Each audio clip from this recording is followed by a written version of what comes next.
বিষ্ণুনবী বললেন, তুমি ভিক্ষা করো, তোমার ঘরে কিছু নাই? সাহাবী বললেন, লা ইয়া রাসূলুল্লাহ, কিছু নাই। বিষ্ণু ঈসা ইসলাম আবার প্রশ্ন করলেন, কিছুই নাই?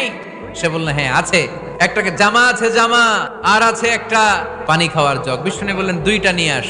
সাহাবী রাদিয়াল্লাহু তাআলা আনহু জামার জগ নিয়ে এসে বিষ্ণু ঈসা ইসলামের হাতে দিলেন। বিষ্ণুনবী জামার জগটা ধরে বললেন, কে আছো আমার সাহাবীদের মধ্যে এই দুইটা জিনিস কিনতে চাও? এক সাহাবী দাঁড়িয়ে বললেন, ইয়া রাসূলুল্লাহ, এই দুইটা জিনিস আমি 1 দিরহাম দিয়ে কিনে নিতে চাই। এর চেয়ে বেশি দাম দিয়ে কেনার মতো কেউ আছো নাকি? আরেক সাহাবী হাত তুলে বললেন, ইয়া রাসূলুল্লাহ, আমি 1 দিরহাম নয়, আপনার সম্মানে 2 দিরহাম দিয়ে জিনিসগুলো কিনে নিতে চাই। দিয়ে দেয়া হলো। 2 দিরহাম নিয়ে বিষ্ণু ঈসা ইসলাম ভিক্ষুক সাহাবীর হাতে দিয়ে বললেন, যাও 1 দিরহাম দিয়ে তোমার পরিবার পরিজনদের জন্য খাবার কিনে নিয়ে যাও, আর 1 দিরহাম দিয়ে একটা কুঠার কিনে নিয়ে আসো। ওই সাহাবী আর 1 দিরহাম দিয়ে একটা কুঠার কিনে নিয়ে আসলেন। বিশ্বনবী কাঠের একটা হাতল লাগাই দিলেন আর বললেন, যাও এই কুঠার নিয়ে জঙ্গলে যে কাঠ কাটো।